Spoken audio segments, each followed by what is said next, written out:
Vamos lá. Renan Santos na Jovem Pan do Paraná. Saiu hoje, bora ver. Não de hoje, com uma informação muito importante.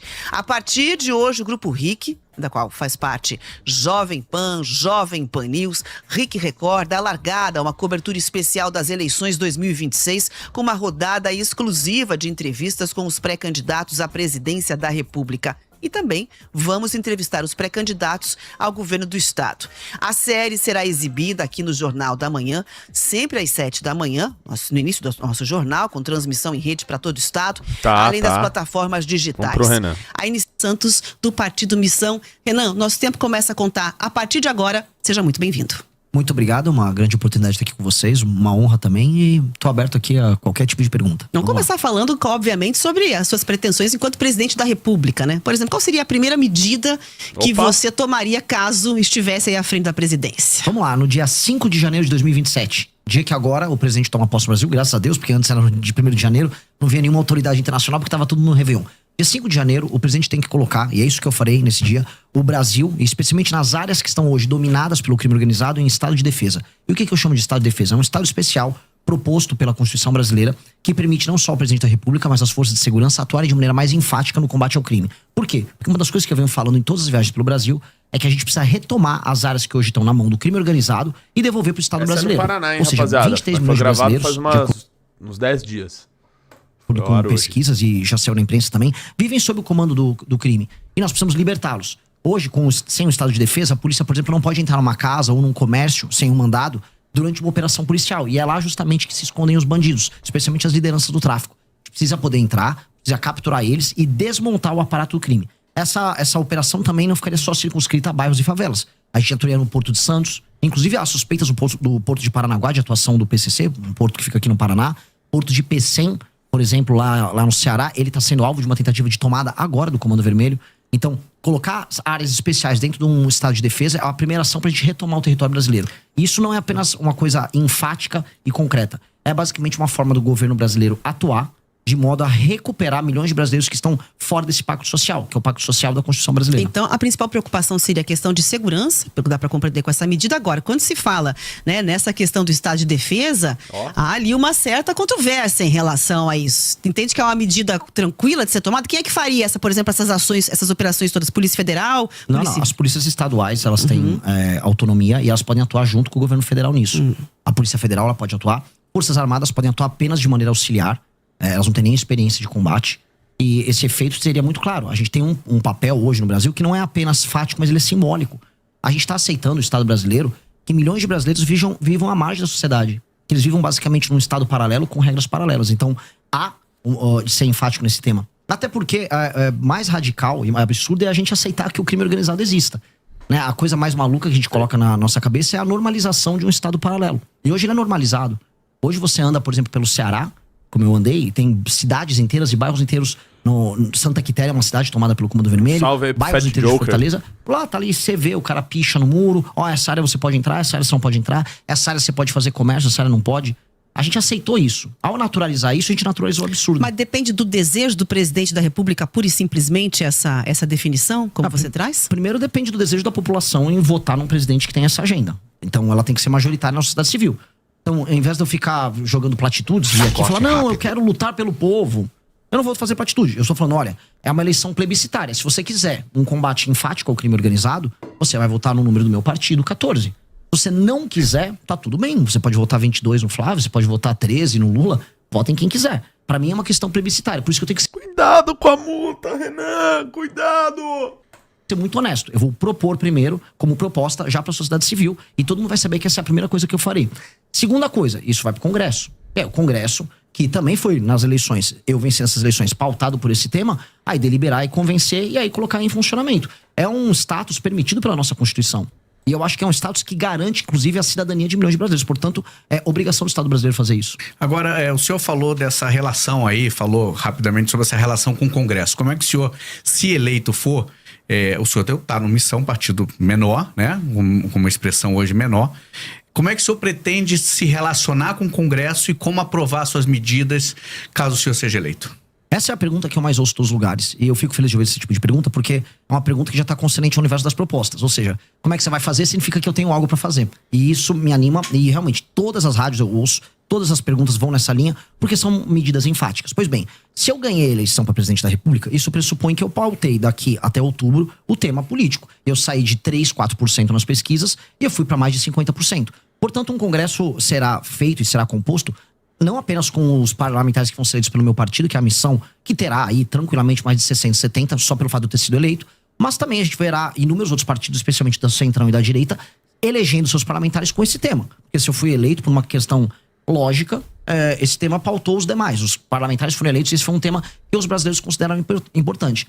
Então eu acho difícil, especialmente nos primeiros 6 meses de mandato, quando há uma espécie de um beneplácito, uma boa vontade do Congresso para com o presidente da República, algumas medidas enfáticas que tiveram em campanha não serem votadas. Depois, eu não teria medo de fazer composição com alguns partidos. O critério seria, este é o meu programa, este é o programa que foi eleito, quer participar do programa? Deputado do Ceará, ou bancada do Ceará, vocês querem participar comigo da retomada do território do Ceará? Querem usufruir do lucro político, não lucro financeiro dessa operação? Estejam comigo, vamos trabalhar junto na mesma agenda. Então eu vou ser muito aberto em trazer eles para uma agenda positiva. Agora, eu vou ser muito fechado em trazer aquela relação de compra de voto, a relação baseada na emenda. Esse tipo de relação política que se tornou a base, a relação corrente da política brasileira, ela é um elemento que nós precisamos ultrapassar, nós precisamos superar. E a superação disso vai passar por uma série de reformas que a gente vai precisar fazer ao longo do mandato também. Porque o mandato nosso tem que ser, e é isso que eu enxergo, um mandato essencialmente reformista. Eu vou pegar o Brasil no ponto A e vou colocar o Brasil no ponto B. E esse ponto B significa um Brasil que não tem mais crime organizado, que as leis penais, leis de processo penal vão se alterar, que a questão fiscal, ou seja, a questão econômica, reformas que mexam na forma como o governo gasta o dinheiro dele, que termina cobrando imposto caro das pessoas, seja resolvida, numa relação justa do Pacto Federativo, ou seja, vocês aqui no Paraná pagam imposto demais, mandam dinheiro demais pro governo, mas recebem de menos. Enquanto tem prefeito no Piauí não fazendo nada com esse dinheiro que eles recebem. Isso também tem que ser endereçado. Mexendo nisso, a gente não apenas melhora a vida das pessoas e melhora a questão econômica, mas eu mexo na correlação de forças com o Centrão. Porque no fundo a tua pergunta é pertinente, porque a gente sabe que nenhum presidente governa de verdade. E esse presidente não governa de verdade por quê? Porque existe essa entidade chamada Centrão. Uma entidade amorfa, que uma hora tá com o presidente, uma hora não tá. O que ela faz para estar no governo? Ela põe uma faca no pescoço e exige dividendos. Em geral, esses dividendos são financeiros. A gente tem que alterar o sistema de recompensa para que isso não aconteça com essa intensidade. Mas um desses dividendos também, quer dizer, até a questão de ocupação do governo, né? Com ministérios, com autarquias, impostos chaves, normalmente que tem ramificação pelo resto do Brasil e um orçamento gordo. Como é que o senhor pretende, por exemplo, entregar pastas, ministérios importantes para partidos como o senhor falou do Centrão? Se for para fazer ocupação e cooptação, especialmente para dar o nome aos bois, vamos pegar aqui a Codevasf, a Companhia de Desenvolvimento do Vale do São Francisco. Que é disputadíssima. Sim, porque, inclusive, o Rio São Francisco, ele corre, né? Minas, vai Pernambuco, Bahia. Porém, ele foi, vamos dizer, de maneira fictícia levado até o Amapá, o Rio, só para que o Alcolumbre, né, que é do União Brasil, possa usufruir dos benefícios dessa empresa pública. Isso não pode acontecer, isso não vai acontecer. E, em especial essas empresas públicas que têm atuação no Nordeste, onde há uma presença maior do Centrão e onde há um uso político muito mais intensivo. Isso não será entregue. Essas empresas públicas não podem ser entregues, porque hoje elas são, vamos dizer, um vetor central de corrupção. Eu volto a falar, não tenho problema nenhum em trazer figuras corretas e sérias de outros partidos para participar do nosso governo. Porque esta é, infelizmente, a natureza do nosso modelo. Fazer um governo que tenha coalizão é normal em todas as democracias. Agora, fazer um governo baseado em cooptação, como eles estão acostumados, não. Eu não vou fazer baseado em cooptação. E eu creio que é possível fazer isso. Eu creio que é possível você obter dividendos políticos, ou seja, um lucro político, ou seja, através das vitórias políticas de um governo, e não obter dividendos financeiros, que é o que esses caras querem. E aí, o cara quer obter dividendo financeiro, eu vou atuar junto com a Polícia Federal para todo mundo que estiver desviando emenda. Eu vou conversar com o Supremo Tribunal Federal, que tem inclusive investigações em curso, e nós vamos colaborar para que as emendas sejam investigadas. Porque não pode existir um governo que se baseia na compra e cooptação dos parlamentares. A gente está falando agora de emendas só das obrigatórias, mais de 60 bilhões nesse orçamento anual. E o senhor pretende mexer nesse vespeiro das emendas? Precisa. Como? Porque hoje o Congresso cooptou o orçamento do governo, né? Como é que o senhor pretende, qual que é a proposta que o senhor vai levar? Eu lembro de uma resposta do Ciro uma vez que ele falou, fazendo. Aí o pessoal, fazendo. Indo lá e fazendo. Eleito para os congressistas com relação à emenda, que é uma moeda cara, custosa aos parlamentares. Se vocês me permitirem, eu puder estender um pouquinho mais nesse tema, esse tema é muito importante. É um dos temas centrais para mim. Por que existe a emenda e por que ela funciona? A emenda é hoje a razão de ser de um deputado federal no Brasil. Os partidos políticos elegem deputados porque os deputados enviam para o partido político tempo de TV, fundo partidário e fundo eleitoral. Essa é a lógica. Portanto, o partido fica rico conquanto ele eleja esse número grande de deputados. E o que o deputado faz quando está lá? A maior parte. Ele manda emenda para sua base, para inúmeros prefeitos que tocam essas emendas. O que eu chamo de tocar emenda? Ele rouba um pedaço e desvia para comprar voto na próxima eleição, trabalha com a cooptação de base, usando esse recurso. Esses prefeitos não entregam recursos para pessoas e não trabalham para melhorar a vida das pessoas. Segurança, educação, saúde, saneamento básico. Mas ele no fim do dia reelege aquele deputado. É um ciclo. Esse ciclo, que é o ciclo que faz com que o deputado dependa da emenda, esse ciclo precisa ser cortado. E o que nós vamos fazer que faz parte da nossa grande reforma administrativa? Nós vamos dar o poder para os prefeitos. E como? O fundo partidário e o fundo eleitoral serão determinados pelo desempenho objetivo dos prefeitos com indicadores. E quais são esses indicadores? Melhoria, por exemplo, na cobertura de saneamento básico. Um município que tem 10% de saneamento básico foi para 20%, ou seja, fez linha de esgoto, tal, começou a atender essa área, ele ganhou 1 ponto. Melhorou o desempenho no SAEB do município, ele ganha mais 2 ou 3 pontos. Ele soma esses pontos, pondera pelo tamanho da cidade, aí o partido recebe o fundo partidário e o fundo eleitoral de maneira equilibrada, dada a proporção do município. E, se ele cumprir isso, também ele está autorizado a receber emendas. A emenda só vai pro prefeito que entrega. O prefeito que não entrega, não tem emenda. E o que acontece? Isso acaba com a necessidade e a energia que o deputado federal tem em mandar emenda para lugar que não funciona para desviar esse dinheiro. Então nós podemos muito bem transformar a emenda num sistema de incentivo a bons prefeitos. E aí eu empodero o prefeito, que é quem precisa ser empoderado, e eu tiro o poder do deputado nesse sentido. E aqui você tem uma tensão, essa tensão já existe. A frente dos prefeitos e a turma dos deputados vivem em conflito. E aí eu empodero o Poder Executivo, que é quem entrega as coisas para as pessoas nos municípios, e eu tiro esse jogo absurdo que tem na mão dos deputados federais, que é um problema. E hoje ainda mais um elemento. O STF tá indo para cima das lideranças partidárias que estão usando a emenda do orçamento secreto para comprar voto, para fazer desvio, estão ficando multimilionários. Há uma tensão ali, e essa tensão faz com que as principais lideranças do Centrão hoje estejam com muito medo. Eu vou pegar um governo que esses caras vão estar com medo. Então aí é o momento da gente negociar. É o momento de baixa deles. Eu já ia perguntar 2 questões sobre isso pra entrar na conversa. Primeiro, como é que vai combinar com os russos? Como é que vai combinar aí pra não ter, né, digamos assim, uma devolutiva? A gente já viu como é que fica a questão de um governo que não tem viabilidade dentro do Congresso pra gerir. E segundo, toda a emenda parlamentar é ruim? Nem toda emenda parlamentar é ruim. A emenda que é obrigatória. Sim, eu respondo isso daí. Sim. Por quê? A emenda parlamentar, ela é utilizada, né, pra começar de forma política, não é de forma técnica. Então, vou dar um exemplo aqui. O parlamentar, ele tem R$10 na mão dele de emenda. Quem dera, né, fosse isso, né? Tem R$10 de emenda parlamentar na mão dele. Ele vai utilizar esse dinheiro da forma que vai lhe trazer maior benefício político. Em regra é isso. Em regra é isso. Então não é utilizado como prioridade técnica daquilo que precisa ser feito antes. Então, sim, toda emenda parlamentar é ruim, per se, né? Sabendo disso, já que elas existem, a gente tem que fazer o melhor uso delas. Mas o ideal é que não existisse. Que ela é cumprida de maneira transparente, ela pode entregar um papel. Agora, a emenda do orçamento secreto, ela é ruim. A emenda do orçamento secreto, assim, nada que precisa necessariamente ser secreto vai ser bom. Tanto que as entregas do orçamento secreto são sempre meio secretas também. O cara nunca divulga exatamente. E aí você vai procurar, você encontra empresas de familiares de parlamentares, empresas de familiares dos prefeitos. Empresas fantasmas. Empresas fantasmas de toda sorte. Mas não há um risco, por exemplo... A não ser, meus caras, o deputado Kim Kataguiri. Porque olha só... O ex-líder do União Brasil, Omar Nascimento, revelou que os únicos parlamentares da sigla que não aceitavam receber emendas de relator, chamado orçamento secreto, eram Kim Kataguiri e Rosângela Moro. Tantos quantos me trouxeram para mim. Aliás, tanto não é secreto que eu levava para a bancada e eu tenho que revelar aqui os únicos deputados que não queriam receber eram o deputado Kim e a deputada Rosângela Moro. Todos os outros recebiam.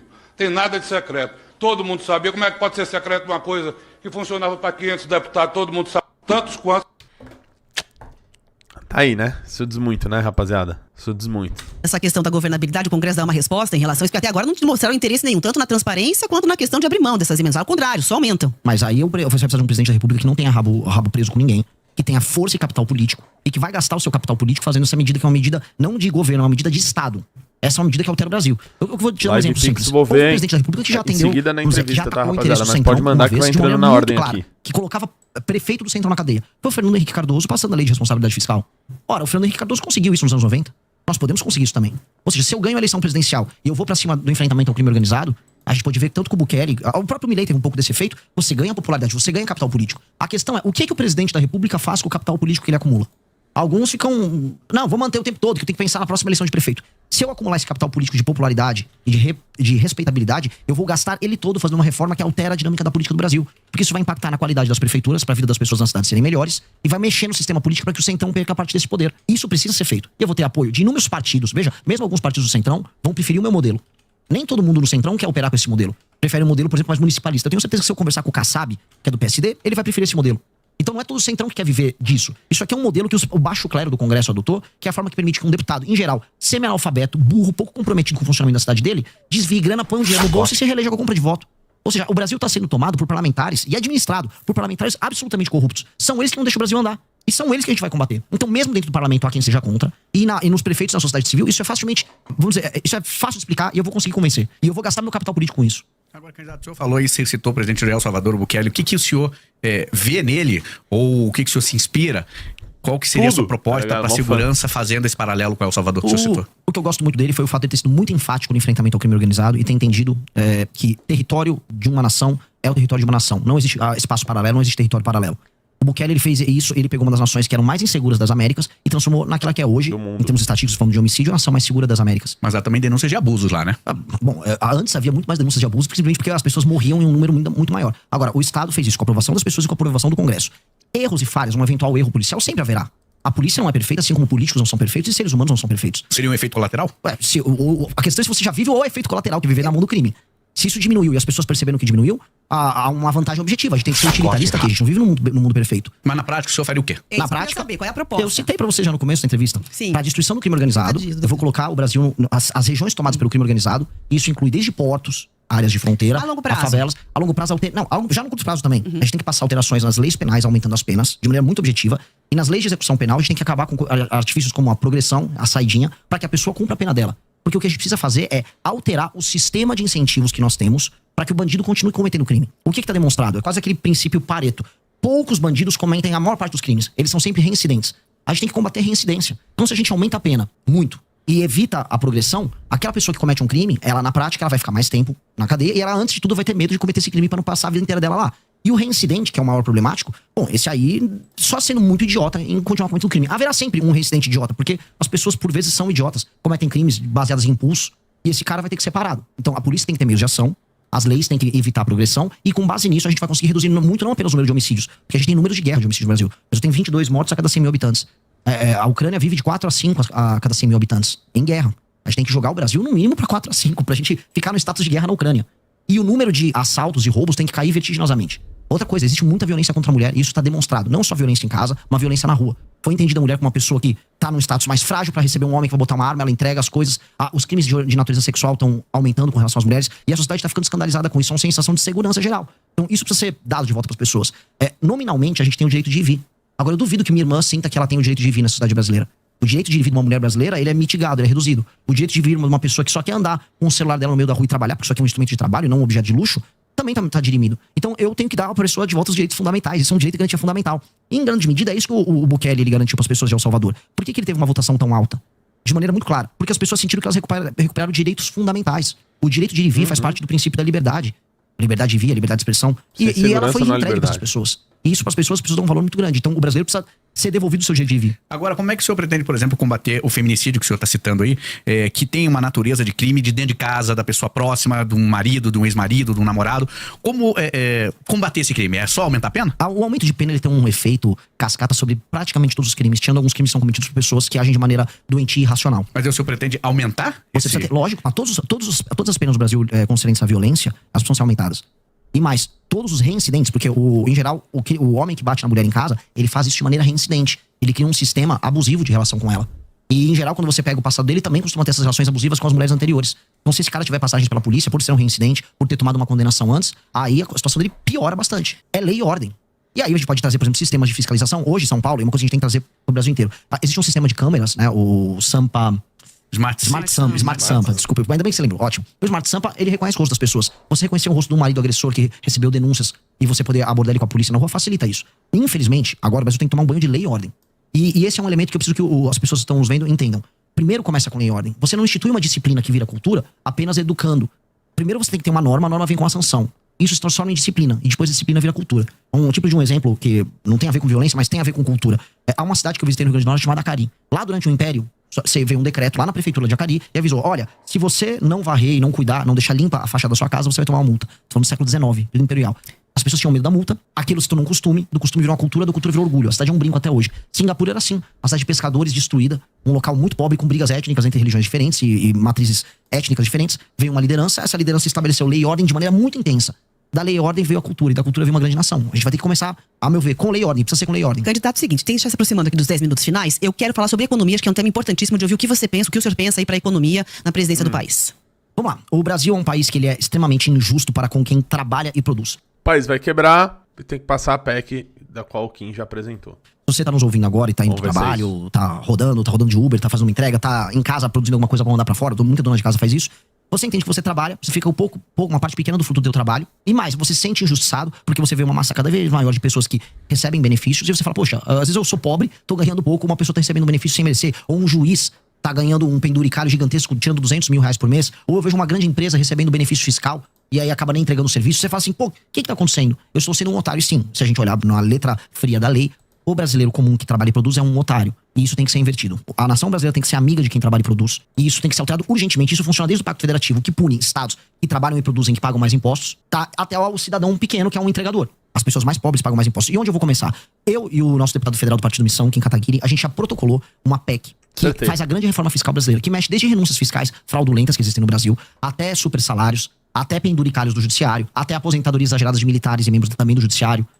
Mexe também em emendas parlamentares. Ou seja, ela vai mexer em inúmeros temas. Incluo aí, até peço, inclusive, eu faço um desafio pros próximos pré-candidatos, porque eu falo aqui, tem que ter uma outra reforma da Previdência. Haverá e vai precisar ser feito. A nossa já inclui. E eu quero ver os outros falarem. Que se não falar e ficar escondendo na campanha de desonestidade, também deixo esse desafio, porque não vai poder continuar mantendo o BPC, que é o benefício de prestação continuada, da forma como tá, crescendo como tá, vai estourar as contas públicas, a gente vai precisar normatizar isso. Existem muitas fraudes envolvendo isso. E com isso eu preciso achar 200 a 300 bilhões de corte de gasto no orçamento. Aí a pessoa, pô, o que isso resolve? Primeira coisa que resolve, a curva de dívida do Brasil diminui. Isso é muito importante. E aí eu vou poder baixar os juros. E aí as pessoas vão começar a ver que o dinheiro delas vale mais. As pessoas vão poder pegar empréstimos, as pessoas vão poder fazer financiamento, as empresas vão poder se financiar. E ao regular isso, aí a gente começa a ter espaço para investir, com marcos regulatórios que eu vou incluir junto, ligados a aumento de competitividade, maior liberdade laboral, maior investimento em infraestrutura, especialmente infraestrutura de estradas e rodagens. O caso de vocês no Paraná é o mais bizarro. É um dos estados mais ricos do Brasil e as estradas são horrorosas. Eu quase morri vindo de Cascavel pra Ponta Grossa. É meio assustador um negócio desse, porque... Mal sabia ele o que ele ia enfrentar no Maranhão. Eu não estou falando, eu não estava na Paraíba, eu não estava no interior do Maranhão, eu estava no Paraná, um lugar que paga a conta do Brasil. E, pois bem, no Paraná as estradas são piores que as estradas do Ceará. Eu vi isso, e isso é absolutamente ridículo. Então, como resolver isso? Fazer essa economia que eu falei, e aí vai sobrar dinheiro para investir em energia e investir em estrada, que é basicamente infraestrutura pro Brasil. Com essa infraestrutura aumentada, o custo do Brasil diminui, o dinheiro diminui, o custo do dinheiro, porque eu vou ter baixado os juros. E com base nisso, a economia brasileira passa a ficar bem mais competitiva. Especialmente nesses setores agora, eu olho aqui Centro-Sul, onde a gente mora, eu sou de São Paulo, vocês são aqui do Paraná, não precisa de grandes projetos governamentais. O governo pode atuar em uma ou outra área. Aqui a gente pode trazer data center pro Paraná por conta de Itaipu, não seria um problema. Agora lá no Nordeste, que é uma região que está muito empobrecida, a boa parte das pessoas vivem de auxílios, aí o governo vai ter que atuar, fazer zonas econômicas especiais voltadas para exportação, especialmente de produtos industrializados, fazer como o Vietnã fez, a Índia fez, e a gente vai ter que olhar para lá, porque resolver o Nordeste, eu falo aqui pros paranaenses, eu resolvi a questão da população do Nordeste trabalhar, significa menor migração pra cá, menor pressão nos serviços públicos que vocês têm aqui, maior qualidade de vida e felicidade para as pessoas que vivem lá. Eu vi aquelas pessoas, são pessoas trabalhadoras no Nordeste. Eu conversei com elas, elas querem o emprego delas lá. O cara não quer ter que sair do Maranhão pra vir trabalhar em Curitiba, ou trabalhar em Florianópolis, ou trabalhar em Goiás, longe da família dele, comendo uma comida diferente, às vezes morando numa favela. Ele quer ter um trabalho lá, e dá pra ter um trabalho lá. Então nós vamos trabalhar fortemente, parceria com a agricultura brasileira, parceria com empresas públicas como a Embrapa, pra fazer a construção de um complexo no Nordeste. Agora o senhor citou aqui rapidamente reforma do Código Penal, reforma da Previdência, reforma administrativa, reforma política, reforma até na questão eleitoral de fundo partidário. E a do Judiciário, o senhor acha que é necessário o senhor candidato eleito? O que o senhor faria? Os privilégios do Judiciário, assim, vamos começar pelos privilégios dos penduricários. Essa reforma nossa já endereça. Ela já tá lá, a gente vai ter que mexer nesses privilégios, porque eles são ilegais. A gente vai ter que atestar a ilegalidade e cortar a ilegalidade.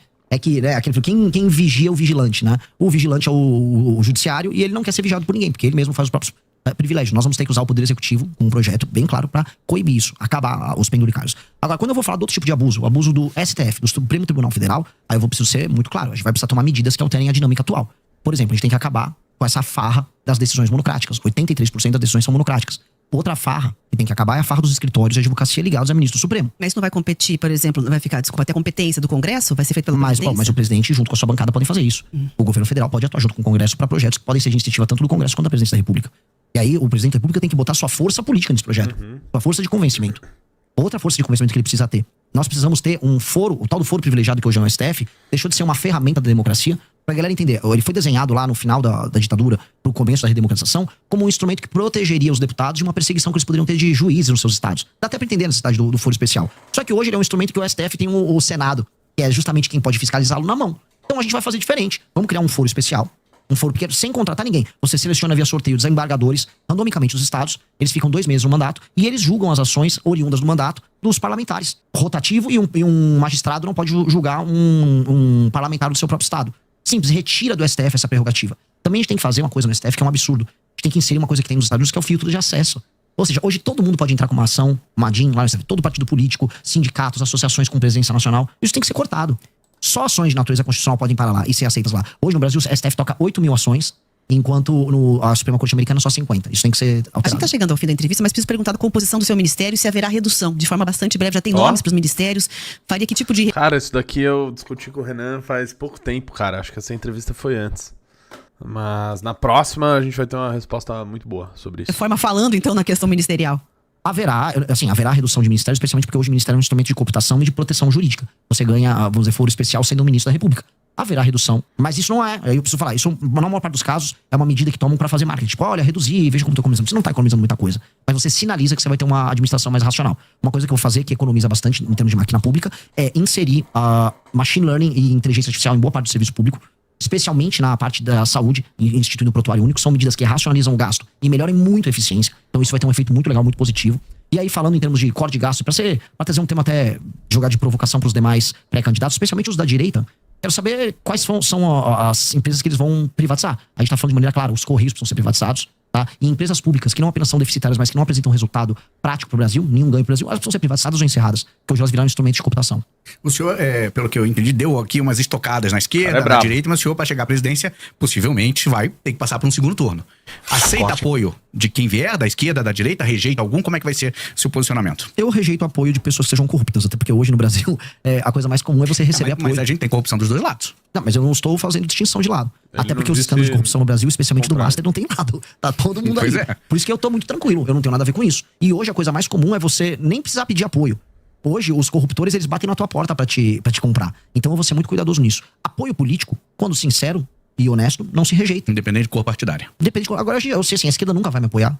E se ela vier me apoiar, eu tenho que desconfiar do que eu tô fazendo, porque eventualmente eu tô fazendo uma coisa de errado. Dito isso, apoio sincero de pessoas honestas é bem-vindo. Nós precisamos criar uma aliança em todo o Brasil pra tornar o Brasil um lugar melhor. E vai ser difícil. Tudo que eu falei aqui é necessário. E nada que eu falei aqui é radical. São coisas normais que nós precisamos fazer pra tornar o nosso país um lugar melhor. Só que o normal que eu falei aqui, ele se torna difícil porque nós somos um país em que tudo é difícil. Eu tô disposto a colocar minha vida nisso. Vou dedicar os melhores anos da minha vida pra me tornar o Brasil um país sério. E eu vou fazer isso com ou sem apoio das pessoas, donas da máquina partidária brasileira. Candidato, 1 minuto pra falar com a nossa audiência. Qual câmera eu falo? Qual câmera? Aqui da frente. Aqui, meus queridos amigos, o Brasil, ele foi desenhado como um país injusto com você. E você talvez não tenha ideia do quanto você tá perdendo morando aqui. Talvez você não entenda que ao sair da sua casa pra ir trabalhar, você tem que pegar um celular e você sabe que esse celular pode ser roubado a qualquer momento. Você sabe que ao entrar no seu carro vai ter provavelmente um insufilme pro bandido não ver as coisas que tem dentro do carro. Sua casa, se você mora numa casa, tem um muro. Se você mora num prédio, o prédio é murado e vai ter um porteiro. Talvez ambos tenham uma cerca elétrica. Sua esposa, sua filha tem medo de andar na rua porque elas podem ser alvo de todo tipo de ataque, desde o violento até um ataque de natureza sexual.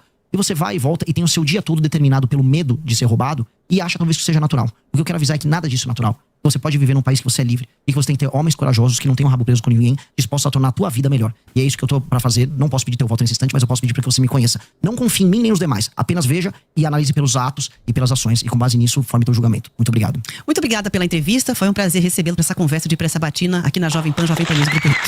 Muito obrigado. Ele fez de novo! Ele fez de novo! Mais uma vez! Ele é incansável! Ele vence! E vence! Puta que pariu, cara. Me tragam uma urna. Me tragam uma urna agora e esquece o resto. Apenas me tragam uma urna.